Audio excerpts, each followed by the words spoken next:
He kicked out his wife in labor for his mistress, unaware of her $500 billion inheritance. But what kind of man throws away love, life, and legacy in the same heartbeat? When Ken Wood slammed the door on Mara Blair's cries that night, he believed he was trading burden for bliss, pain for pleasure, wife for luxury. He thought her tears ended his story, but they were only beginning hers. Because the woman he left bleeding on the doorstep wasn't just a wife in pain. She was the hidden heir to $500 million. The daughter of a man whose empire quietly shaped the city he worshipped. She begged for a ride to the hospital. He boarded a flight to Paris with his mistress. He mocked her silence. She mastered it. He destroyed her reputation.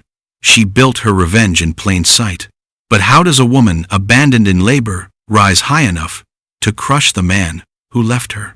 How does a husband who chose a mistress wake up to find the wife he discarded now owns everything he ever desired? And when their worlds finally collide, will he recognize the same woman he once told to die with her pain? He kicked out his wife in labor for his mistress. Those were the first facts Mara Blair tasted like blood on her tongue. The second was sharper. Ken Wood had no idea about the $500 billion sitting mute and legal in a trust her father built, waiting for the day she chose to claim it. The third was a promise she formed between gas. What she would do with that money would end his pride in the woman he chose over her. "Ken, please, my water just broke," Mara said, palms flat to the hallway wall as a contraction cinched her core tight. The marble floor was cold under her bare feet. Their townhome on West 73rd felt suddenly cavernous, like a stage where everyone but her had learned the script. Ken stood in the doorway with a cuff link between two fingers, expression creased with annoyance instead of fear. "Of course, it's now," he said. "You do this drama when I have a flight. Hospital bag is packed. Just help me to the car." Her voice trembled, but she kept it level. "Breathe, breathe. Don't give him your pain." From the living room drifted a bright whisper. "Rye." Cars downstairs. Sienna Reed, she of the champagne laugh and curated conscience, appeared in a silk trench and ankle-strap heels, a cruel sort of elegance for 2 a.m. "Oh," she said, taking in Yila's damp hair, the sheen of effort on her skin. "This is inconvenient. Get out of my house," Mara managed. "It's not your house," Ken snapped, grabbing the weekender by the door and flinging it onto the stoop. The zipper scraped stone. "You'll not hold me hostage with tears." "Hostage?" Another wave hit. Mara clutched the doorframe, counting through the pain like a pilot through turbulence. "I'm in labor, Ken. Our child. Our complication," Sienna murmured. Then, to Ken softer, "We'll miss the red eye." He looked past his wife like she was a blown-out candle. "Scream all you want. Take your mess outside. I'm done being the bad guy in your stories." He opened the door wider, not to lead her out, but to make the distance between them official. Cold air slapped Yila's cheeks. A taxi idled at the curb, driver peering up in confusion at the tableau of wealth and winter. "Ken," she said, one hand out, the other braced on the frame. "Don't do this. You're nothing to me now," he said, each word precise as a scalpel. "Get out." He didn't shove her. He didn't need to. The silence after the sentence was its own push. Mara stepped forward, because a contraction made choice impossible. The strap of the hospital bag cut into her shoulder. The door clicked shut behind her, the sound clean and final. Only then did she allow one sound past her teeth, a short, shocked exhale that wasn't a sob. Not yet. Across the street, a window lit. A neighbor in a robe hovered, then withdrew. Mara lifted a hand, but let it fall. "Dignity," her father used to say, "is not a volume. It's a posture." She limped toward the taxi. "Mount Sinai," she told the driver, climbing in slow. Her phone buzzed. Ken Wood updated his status. "Pray for us." "Difficult night with L. A lie. In real time." Another contraction rose, and beneath it, something colder and steadier. The outline of a future only she could see. You don't know what I hold, she thought, letting her head rest against the cool window. But you'll learn. Both of you will learn. The driver met her eyes in the mirror. You okay, miss? Yila's breath evened. I will be. The taxi pulled into the empty avenue, taillights striping the night like a signature she would soon make public. The taxi pulled into Mount C's emergency bay, tires splashing through a thin ribbon of melted snow. You sure you got someone inside? The driver asked, eyes soft in the rear view. Mara nodded, though her throat was dry. Yes, someone's coming. No one was. Automatic doors sighed open as the cab's headlights disappeared. The waiting room smelled of disinfectant and exhaustion.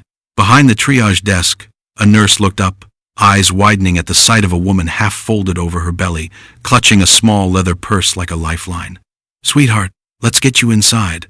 Her badge read, Nurse Elaine Brooks, mid-40 the kind of woman whose voice could calm a hurricane. She guided Mara into a wheelchair, moving quickly but gently. First baby? Yes. How far apart? 2, maybe 3 minutes. You came alone? Mara hesitated. He's on a flight. Elaine's brows twitched just enough to show she understood everything Mara didn't say. Then I'm your person tonight. They moved through corridors lit like morning. Machines hummed. Nurses whispered. Elaine helped her change into a gown and secured the monitors. The steady thrum of a tiny heartbeat filled the room. A fragile drum louder than any betrayal. You're doing great, Elaine said. I've seen women walk in with less strength. Strength? Mara whispered, staring at the ceiling. I don't feel strong. That's because real strength doesn't feel like glory. It feels like survival. Another contraction hit. Mara squeezed the rail. Teeth gritted. Her phone buzzed on the tray table. Reflex made her look. Ken Wood, pray for us. Mara's, at Mount Si. Complications. Keep us in your prayers. Her eyes burned. The post already had comments. Stay strong, Ken. She's lucky to have you. True husband material. Turn it off, Elaine murmured, taking the phone and tucking it into the drawer. Focus on the baby, not the noise. When the contraction passed, Mara stared at the ceiling, feeling the world fold in on itself. Then the door opened. Helen Blair entered in a beige cashmere coat, her pearls glinting under hospital lights. Her perfume, elegant and suffocating, arrived a second before her voice. Mara, Mom. Ken called me. Helen's tone was cool, controlled. He said you refused help, that you've been emotional. I begged him for a ride, Mom. He threw me out. Helen's lips tightened. He said you frightened him. He was worried for the baby. Mara almost laughed, but it came out hollow. He was worried about catching a flight. Don't start drama, Mara. You've always had a flair for exaggeration. Let's focus on what's best for the child. Best? Mara whispered. He left me in labor. Helen looked at her daughter with the same measured pity she once used on charity cases at church. You need stability. Ken provides that. You react. The word landed like a slap. Elaine's voice broke the tension. Mrs. Blair, your daughter needs calm, not judgment. Helen blinked, offended. And you are the person who stayed? Elaine said simply. Helen scoffed, gathered her purse. When you're ready to talk sensibly, call me. She left, without looking back. Silence filled the room again. Then Mara whispered, She'll tell him I'm unstable. Elaine rested a warm hand on her arm. Then let them. Truth doesn't need defense. It needs time. When the nurse stepped out, Mara's phone buzzed again, this time from a private number. She hesitated, then answered. A low, steady male voice. Miss Blair. Arthur Grant, your father's attorney. I saw the emergency alert linked to your file. Are you safe? Tears welled. I'm fine, she said softly. But he's gone. I assumed as much, Arthur said. Then remember this. You are not dependent. The trust stands at $500 billion under your control when you sign. I advise silence, for now. Mara gripped the phone tighter. He doesn't know, does he? No, Arthur said. And that ignorance may be your greatest power. Her lips parted, trembling. Not from pain this time, but from something awakening. Then let him stay blind. The next contraction came fierce and fast, but she met it with new breath. Elaine hurried back in, pressing her shoulder gently. That's it. You're strong. You're ready. And for the first time that night, Mara believed her. The pain rose like a tide she couldn't outrun. The fluorescent lights blurred, the world shrinking to the rhythm of breath, heartbeat, and determination. Nurse Elaine's voice steadied her through every push. You're almost there, sweetheart. You're doing incredible. Mara's fingernails dug into the rails of the bed. Sweat slicked her hair against her face. Every scream was swallowed into the sterile walls. No husband's hand, no mother's reassurance, no one but strangers holding her together. When the final contraction tore through, it felt like breaking and being rebuilt in the same instant. Then crying, a sharp, fierce wail that cut through the hospital noise and every cruel word ever spoken against her. It's a girl, Elaine said softly, lifting the newborn into the faint morning light. Beautiful little fighter. Ya collapsed back, chest heaving, tears streaming freely now. When the baby was placed against her chest, warm, tiny, miraculous, Mara forgot her pain. She ran trembling fingers along her daughter's cheek, whispering through her tears, "Hi, sweetheart, Mommy's here." For a moment, time was merciful. The baby's heartbeat matched hers. Her daughter's small fingers gripped the edge of her gown, and in that grip, Mara found something new, an anchor she didn't know she'd been missing. "What's her name?" Elaine asked. Mara smiled weakly. "Amelia. Amelia Grace Wood." "She's perfect," Elaine said, writing it down. "Not Wood," Mara corrected, voice steadier. "Harrington. Amelia Grace Blair." The nurse nodded, something like pride flickering in her eyes. Hours passed. The sun rose, pale through the blinds, painting the room gold. Outside, the city resumed its hum. Cars, horns, a world unaware of what had just begun inside. When the baby finally slept, Mara lay still, staring at her phone on the tray beside her. Notifications stacked like knives. Ken Wood posted, "Sometimes love means letting go." Prayers appreciated. Sienna Reed commented, "Always praying for strength and peace for you both." Below, hundreds of likes and sympathetic replies. "What a strong man. He deserves happiness. Hope the baby's okay." Mara scrolled until the letters blurred. They'd rewritten the story in hours. The man who abandoned her was now a victim. The mistress who replaced her was now a saint. Her chest tightened, but no tears came. The pain had found a deeper place now, colder, more focused. A soft knock interrupted her thoughts. Elaine peeked in. "You need rest, honey. Try to sleep." "I can't," Mara whispered. "If I sleep, it'll feel like it really happened." "It did," Elaine said gently, tucking the blanket over her. "But this isn't the end. Not for you." When the door closed, Mara turned her face toward the window. Snowflakes drifted outside, lazy and white against the dawn. She reached out, touching the glass with her fingertips. "Mommy's not weak," she whispered to her sleeping baby. "Mommy's learning." Her gaze hardened. "And someday they'll learn, too." Miles away, inside a first-class cabin bound for Paris, Ken Wood sipped champagne beside Sienna Reed. He smiled as notifications rolled in. Praise, sympathy, admiration. "She'll get over it," Sienna purred. Ken chuckled, glancing out at the clouds. "She already has no choice." But what he didn't know was that the woman he'd discarded had already begun writing a new story, one that would make the world remember her name and destroy the illusion of his own. 2 weeks later, Elmira Blair stood on the curb outside Mount C with her baby cradled against her chest. A nurse offered to call a cab, but Mara shook her head. The wind bit through her coat as she tightened the blanket around tiny Amelia. The world had moved on. No news cameras, no family, no husband waiting by the car. Just her and a newborn in the middle of New York winter. A hospital bracelet still clung to her wrist. She tore it off and let it drop into a slush puddle. "No more label," she whispered. The taxi driver eyed her through the rearview mirror. "Where to, miss?" She hesitated, realizing she had nowhere that felt like home. "Just downtown, East 10th. I'll figure it out. The apartment she found was barely a room, a leaking ceiling, a single mattress, a view of an alley that smelled like yesterday's mistakes. But it was hers. She laid Amelia on the bed and stood in the doorway for a long time, watching her baby's chest rise and fall. For days, survival became her rhythm. She sold her jewelry to buy diapers. She skipped meals so she could afford formula. The same city where she'd once been photographed in designer gowns now ignored her when she asked for directions. Her phone buzzed with reminders of the life she'd lost. Charity gala invitations, old contacts asking for updates, social media posts she couldn't escape. Ken Wood and Sienna Reed, Paris nights, endless love, new beginnings. Each photo burned her eyes.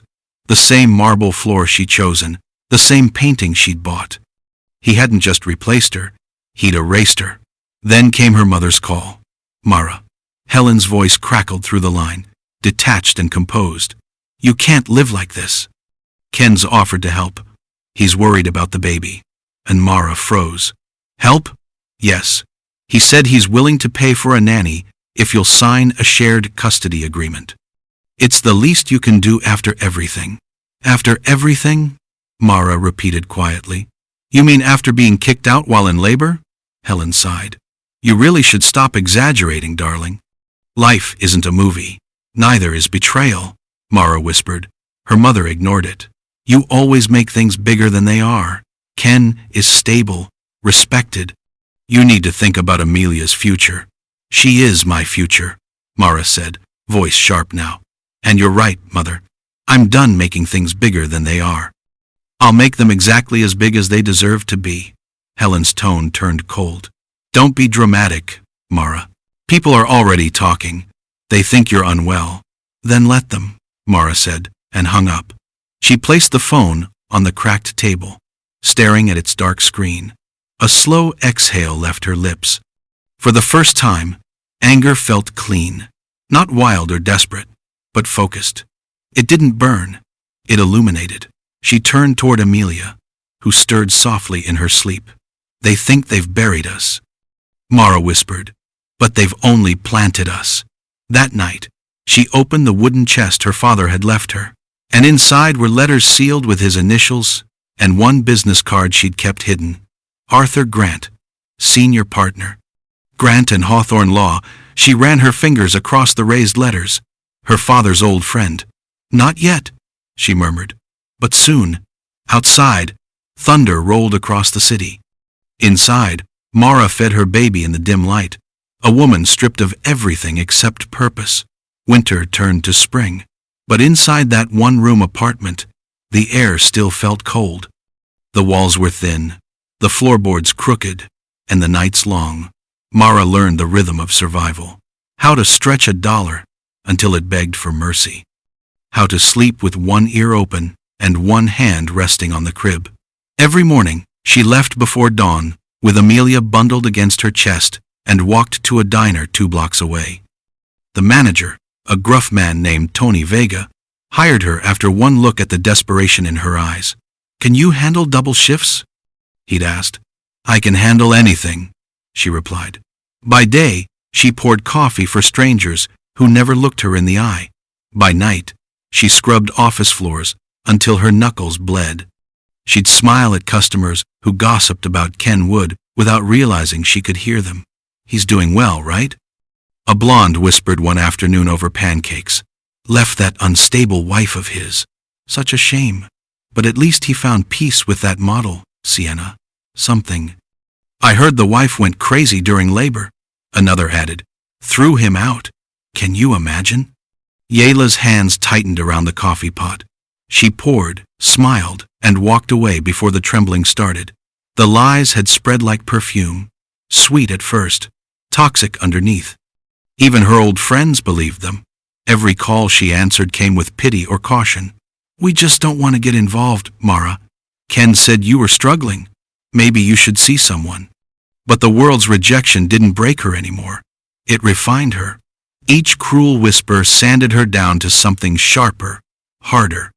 At night, when Amelia slept, Mara sat by the window and read the letters her father had left her. His words, written in ink that had faded but never died, became her gospel. If you ever lose everything, remember wealth is not money. It's control. And control begins with silence. She traced those lines with her finger, whispering, "Control begins with silence." That's when she made the call. The phone rang twice before a calm baritone voice answered. "Arthur Grant." "It's me," she said quietly. "Lilmara Blair." A pause, then warmth. "I was hoping you'd call. I can't keep hiding," she said. "He's everywhere. Their names are everywhere. And I'm still here, invisible." Arthur's tone was steady. "Your father left you more than money, Mara. He left you options. You're the sole beneficiary of the Blair Trust, the 500 billion unclaimed. But once you step into that light, you'll never disappear again. Are you ready for that?" Mara looked down at Amelia's tiny hand wrapped around her finger. "I don't need to disappear," she whispered.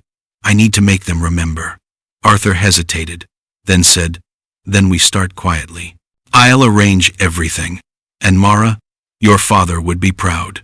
When she hung up, her heart pounded with something she hadn't felt since before the betrayal. Power.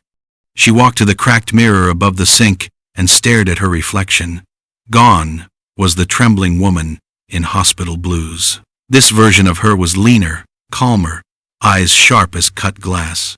"I'm done surviving," she murmured. "It's time they see me again."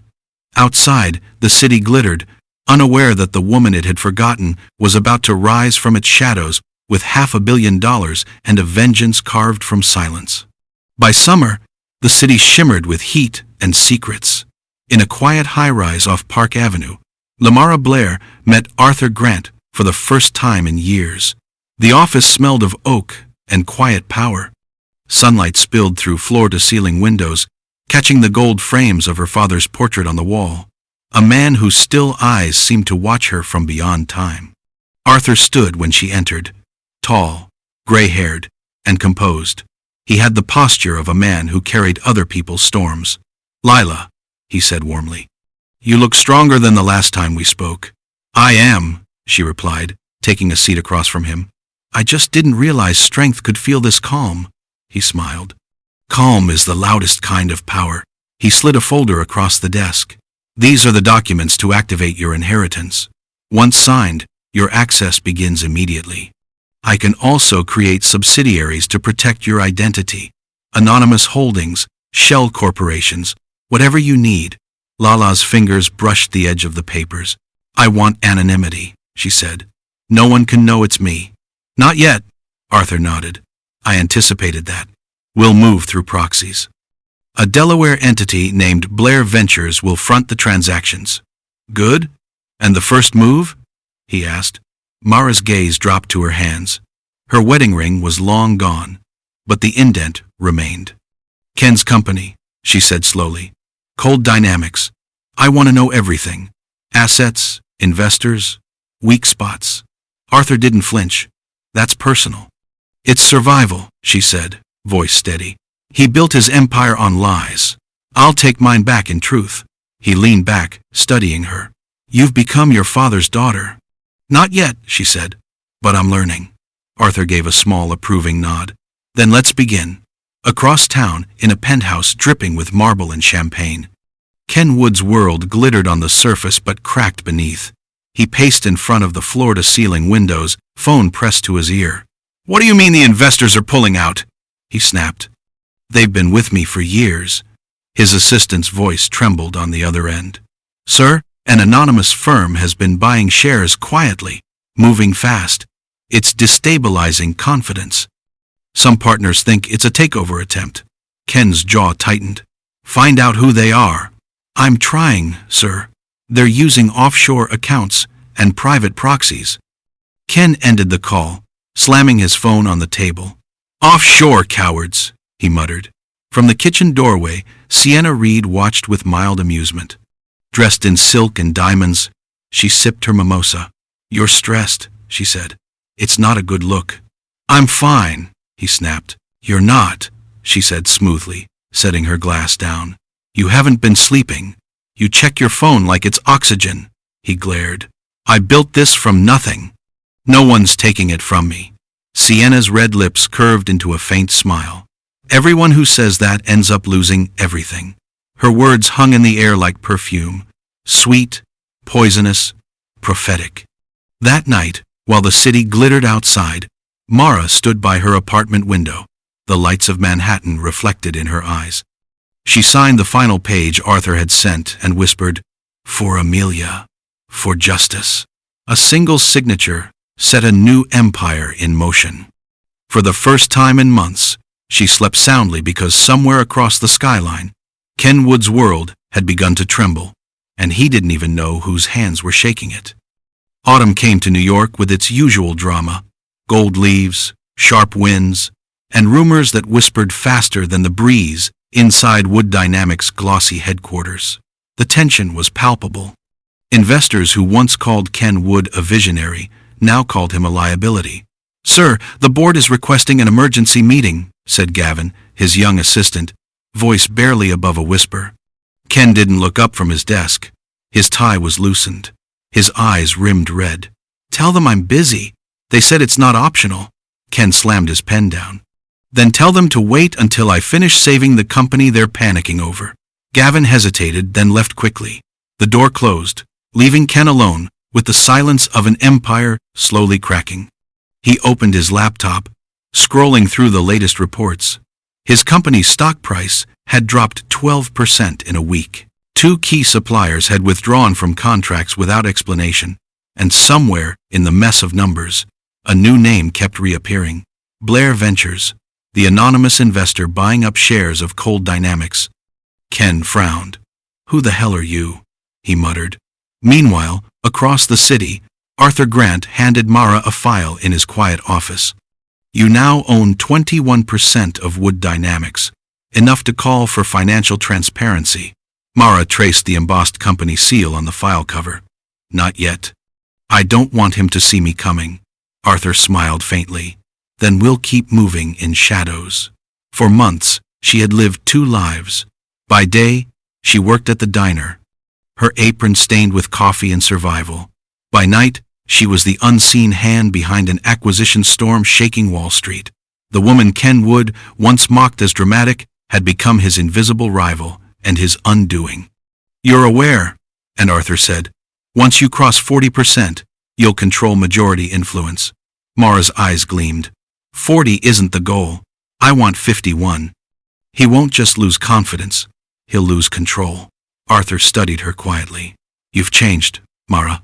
"No," she said softly. "I've remembered who I am." In the penthouse, Sienna Reed watched Ken pour himself another drink. The once smooth charmer now carried the restless energy of a man watching his own reputation bleed out. "You should rest," she said, her tone sweet but calculated. "Rest while vulture circle," he snapped. She tilted her head. "You don't have to go down with it." He froze, narrowing his eyes. "What are you saying?" Charles Whitmore called, she said casually. "He's interested in merging with Cold Dynamics. He could save you if you let him." Ken scoffed. "My rival over my dead body." Sienna smiled faintly. "That might be sooner than you think." When he left the room, her expression hardened. She picked up her phone and texted Whitmore. "He's unraveling. Be ready." Then she leaned back against the couch, gazing out at the city. "Sorry, darling," she whispered, swirling her wine. "I never bet on sinking ships." At that exact moment, in a quiet brownstone in Soho, Mara looked down at Amelia, asleep beside her. The baby's breathing was steady, innocent, so far removed from the noise of revenge and business wars. Mara brushed her daughter's cheek. "You'll never need to beg for love," she whispered. "And when you're old enough, you'll know the world once tried to break your mother and failed." She turned to the open laptop on her desk. Another notification blinked. Wood Dynamics stock purchase confirmed. "Welcome to my world, Ken," she murmured. "Let's see how you handle pain when you can't see where it's coming from." Outside, lightning flashed across the skyline, a silent omen of the storm about to break. The morning the news broke, New York woke up to headlines. Ken Wood couldn't buy his way out of coal dynamics in free fall. Anonymous investor threatens takeover. CEO faces investor backlash as stock plummets again. Every channel carried his face. Tired, defensive, cornered, he watched from his penthouse, hands clenched around a tumbler of whiskey. "This is sabotage," he muttered. "Someone's planting stories." Across the kitchen island, Sienna Reed scrolled through her phone, figning concern. "Maybe it's not sabotage," she said softly. "Maybe it's karma," he glared. "What's that supposed to mean?" She shrugged, her silk robe slipping off one shoulder. "You've made enemies, Ken. Wives, partners, employees. You built a tower on other people's backs. Sometimes towers fall. Not mine," he growled. But even as he said it, his phone buzzed with another blow. Whitmore Industries had withdrawn from their merger talks. Investors were calling for an emergency board meeting. Sienna smiled behind her glass of wine. "You should have listened when I told you to merge. You don't adapt, Ken. You dominate until there's nothing left to stand on." He slammed his fist on the counter, the glass shattering. "I made you," he hissed. She tilted her head, eyes glinting. "No, darling. You rented me." For the first time, Ken saw it, the faint disgust curling at her lips. The boredom of a woman already mentally gone. "Pack your things," he said coldly. "Oh, I already did." Sienna's smile was lethal. "You'll be hearing from Whitmore. Tell him I said hello." The door closed behind her with a click that sounded too familiar, just like the one he'd slammed on Mara the night she went into labor. And for the first time, he felt what silence really was. Downtown, in a polished office lined with glass and quiet authority, Arthur Grant handed Mara a newspaper. Anonymous investor, identified as Blair Ventures. Mara's heart drummed softly as she read the headline. Beneath it, smaller text, "Firm linked to reclusive heiress of late tech billionaire Edward Blair." Arthur said, "They're starting to guess. It won't be long before they connect the dots." "Let them guess," Mara replied. Her voice was calm, almost serene. "I want Ken to see my fingerprints on everything he's losing." Arthur nodded slowly. "Then, you're ready for the next step." She looked up, "Which is, the board will vote in 2 weeks. With your shares, you can remove him as CEO permanently." Mara's lips curved. Not in joy, but in something deeper, steadier. "Then schedule the vote. I want him to see the knife before it lands." That night, Ken sat alone in his dark office, staring at his reflection in the glass windows overlooking the city. Behind him, screens flashed numbers, red arrows, losses. The man who once commanded boardrooms now looked small, a king watching his castle sink into its own mode. He picked up his phone, scrolling through old photos. His wedding day, Mara's laughter, her eyes full of warmth he never deserved. For the first time, guilt flickered. But too late. A breaking news alert flashed on his screen. Wood Dynamics majority control shifts to Blair Ventures. Ken froze. Harrington. The name rolled off his tongue like a ghost come home. His hand trembled. No, it can't be her. But deep inside, where arrogance once lived, he already knew the truth. The woman he threw out in labor had just become his new boss. The Wood Dynamics boardroom had never been so silent. 12 men and women in tailored suits sat around a long glass table, the skyline of Manhattan glittering beyond the windows. Reporters waited outside. Cameras from major networks were setting up in the lobby. Every whisper of movement carried weight. At the head of the table sat Ken Wood, pale and sleepless, pretending confidence he no longer possessed. His jaw was tight, his knuckles white. "Let's make this quick," he said. "Whoever's behind this Blair Ventures stunt is about to learn I don't scare easily." The door opened, every head turned. Mara Blair walked in. The moment stretched thin as glass. She wore a charcoal gray suit, tailored to precision, her posture calm, her hair swept into a clean twist. No makeup excess, no trembling, no weakness, just quiet dominance. Even her heels seemed to click in rhythm with authority. Ken's eyes widened as if he'd seen a ghost. "Layla." "Good morning, Mr. Wood." she said evenly, taking the empty chair across from him. I believe you're expecting a representative from Blair Ventures. The board members exchanged stunned glances. You, he stammered. You're behind this? Yes, she said simply. My firm now owns 51% of Wood Dynamics. I'm here to ensure the company transitions into competent leadership. You, he stood abruptly, voice cracking. You think you can waltz in here, and I'm not waltzing? She interrupted softly. I'm reclaiming. The chairman, Evelyn Torres, cleared her throat. Mrs. Blair, or is it Miss? Mara replied, eyes still on Ken. Cole was a mistake I've since corrected. Gas rippled around the table. Ken's voice rose, desperate. Now, can't do this. This company is mine. I built it from the ground up. You built it? Mara said with lies, affairs, and borrowed money, and now it belongs to the woman you tried to bury. He slammed a hand on the table. You're enjoying this? No, she said softly, almost sadly. Enjoyment is temporary. Justice lasts longer. Evelyn slid a document across the table. Per the bylaws, Miss Blair's controlling stake grants her authority to call for a leadership vote. Ken's throat worked. You're voting me out. Mara leaned forward, eyes level with his. No, Ken. You did that yourself the moment you threw me out while I was carrying your child. The words fell heavy, undeniable. The entire room seemed to hold its breath. Evelyn raised her hand. All in favor of removing Ken Wood as CEO of Wood Dynamics. Every hand lifted but one. Ken's. Evelyn's voice was calm. Motion carried. Ken's face crumpled. Disbelief, shadowing the arrogance that once defined him. Mara, please don't do this. You don't understand. Oh, I understand perfectly, she said, rising to her feet. You thought I'd die quietly. You mistook silence for weakness. But silence, she said, walking past him, is where storms gather their strength. She stopped at the doorway, turning back once. You said I was nothing. Now you'll answer to the woman you discarded. The doors opened. Flash bulbs exploded in the hallway. Ken stood frozen as the cameras caught the image that would headline every paper.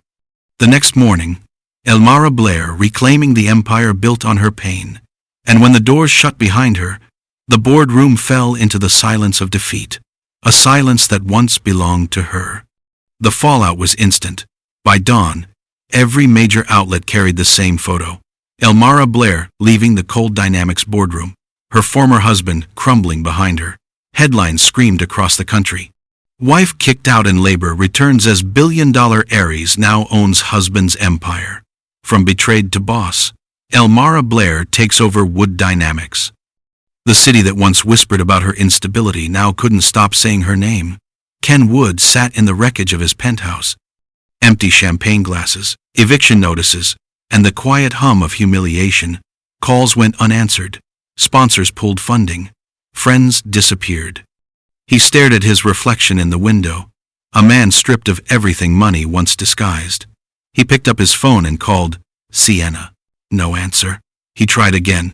Voicemail. Then he saw it, an entertainment alert flashing across his screen.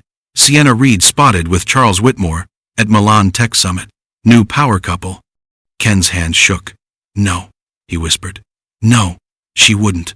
But she would, and she did. Across the city, Sienna reclined in a marble hotel suite, a flute of champagne in hand. The headlines glowed across her screen. She laughed softly. Poor Ken, he finally met someone smarter than him twice. Whitmore smirked beside her. You're ruthless, Sienna. She tilted her glass. Ruthless keeps you fed. But the satisfaction faded when she turned the channel. The news anchor's voice stung. Cold Dynamics' new CEO, Miss Mara Blair, has announced a full audit of past financial dealings, including suspected corporate espionage between the company and Whitmore Industries. Sienna's smile fell. What? Whitmore's brow furrowed. She's targeting us. Mara's voice came through the broadcast clip. Calm, poised, undeniable. Justice isn't revenge. It's simply correction. I believe in correction. Sienna's grip tightened on her glass until it cracked. Meanwhile, Helen Blair sat in her suburban mansion staring at the same broadcast. The daughter she'd called unstable was now being hailed as one of the most powerful women in America. The comments scrolling beneath the interview told the story Helen had refused to see. She's brilliant. She's strong. She's everything they said she wasn't. Shame crawled through her chest. She reached for her phone and called the number she'd ignored for months. "Yeah, darling, it's Mom. I saw the news. I'm so proud of you. I knew you had potential." Ya's voice came through steady and unhurried. "No, you didn't. Sweetheart, you called me dramatic. You took his side. You told me I was unfit. Don't rewrite history now that I'm newsworthy." Helen's tone cracked. "I made mistakes, Mara, but I'm still your mother. And I'm still your daughter," Mara said softly. "But you'll never use that word as leverage again." The line went dead. Helen sank into her armchair, trembling under the weight of silence. That evening, Mara stood in her new office, Ken's old corner suite. The city lights glowed beneath her like constellations she could finally name. Arthur Grant entered quietly. "It's done," he said. "Sienna's been indicted for corporate theft. Whitmore's firm is under investigation, and Ken's officially bankrupt." Mara turned to the window. "So, the noise is gone." Arthur smiled faintly. "What now?" Mara looked down at the frame photo on her desk, her and Amelia smiling in sunlight. "Now," she said, "we build something that doesn't need revenge to stand tall." Behind her, the lights of New York shimmered, bright, clean, and unyielding, just like her. And somewhere in that endless city, the echoes of a slammed door faded at last. 3 years later, New York looked different to Mara Blair.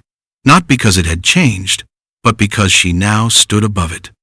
The skyline that once mocked her from cold taxi windows now glittered outside her own penthouse office, where her initials, LH Group, shone in gold at the building's entrance. Inside, Mara moved with quiet assurance. Her company had grown beyond cold dynamics, investing in renewable energy, education grants for single mothers, and housing programs under her late father's name. She no longer needed revenge to define her victories.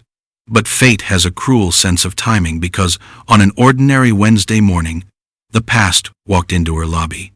"Miss Blair," her assistant said softly through the intercom, "there's someone here to see you. He says it's urgent." "Who?" A pause. "Ken Wood." For a heartbeat, silence filled the room. Thick and heavy. Then Mara closed her laptop. "Send him up." When the elevator doors opened, she almost didn't recognize him.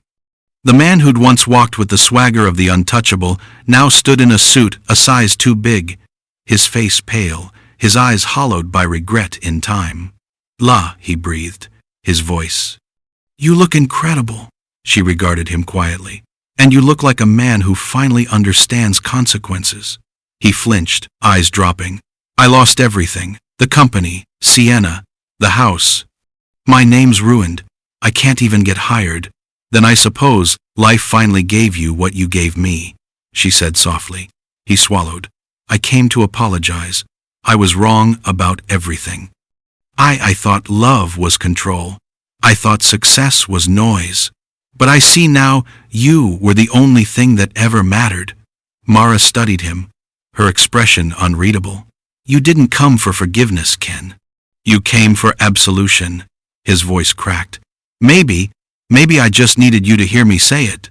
She rose from her chair, walking slowly to the window where the skyline glowed. "You once told me I was nothing," she said, turning to him, "that I'd die with my pain. You never imagined I'd live with it instead and use it to build something bigger than both of us." He nodded, tears in his eyes. "I deserve that. Every bit of it." "No," she said, shaking her head. "You deserve to heal, not to be destroyed again, because I'm done living in the ruins you built." He looked up, confused. "So this is forgiveness. This is closure," she corrected gently. Ken lowered his head, emotion strangling his voice. "Is there anything I can do?" "Yes," she said, her tone calm but final. "Leave with dignity. That's something you never gave me. So give it to yourself now." He nodded once, broken but grateful. "Thank you, Mara." When he left, The office fell into stillness again. Mara turned to the framed photo of Amelia, now a bright-eyed toddler, smiling on a beach, somewhere far from pain. Arthur Grant stepped in a few minutes later. "You all right?" Mara smiled faintly. "Better than I've ever been." The past came to visit and left quietly. Outside, the city pulsed with life. She looked out one last time and whispered, "Goodbye, Ken." This time, the door closed softly, not in anger, but in peace. The ballroom of the Blair Foundation Gala glittered like a crown that night. Crystal chandeliers spilled light across polished marble. Violins sang softly beneath a murmur of conversation, and cameras flashed as New York's most powerful gathered to celebrate the woman who had rebuilt more than an empire. She had rebuilt faith.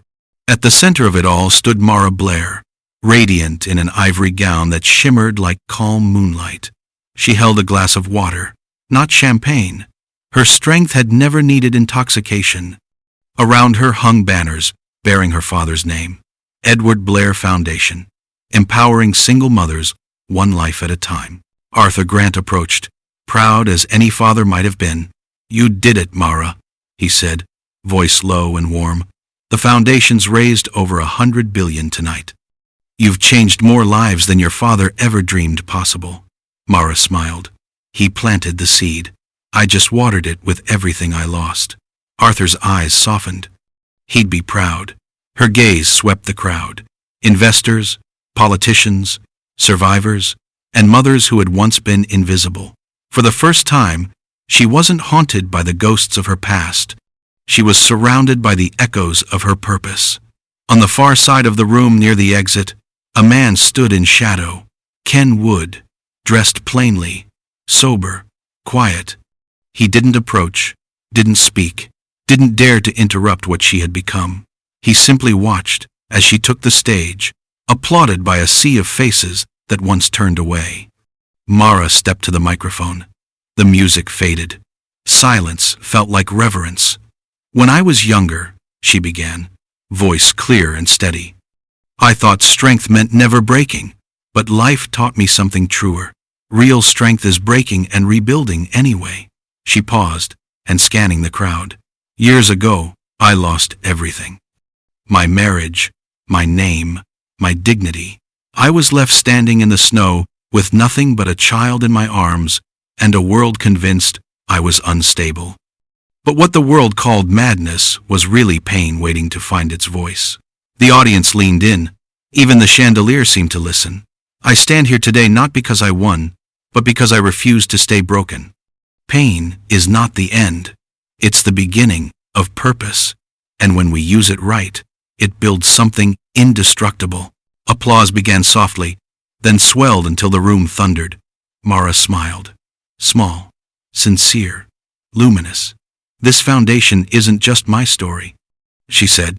"It's every woman who was told she was too emotional, too dramatic, too much, and decided to rise." Anyway, she stepped back from the mic, tears bright in her eyes as the audience rose to their feet. Across the room, Ken lowered his head. He didn't belong among the applause, but he couldn't look away. There was no bitterness left, only the haunting awe of watching a woman he once destroyed become the light he could never hold. As the crowd cheered, Mara lifted her glass toward the heavens. "To rebirth," she whispered.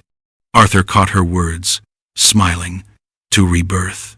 And as violins swelled once more, Elmara Blair, the woman who had been thrown out in labor, who had once begged for mercy at a locked door, walked off the stage, not as a survivor, but as a legend. Outside, the night air was cool and still. She looked up at the city she had conquered and whispered to her sleeping daughter, waiting at home, "We're free now, baby. We finally are." The stars above New York blinked like approval, bright, unblinking witnesses to a story that had come full circle.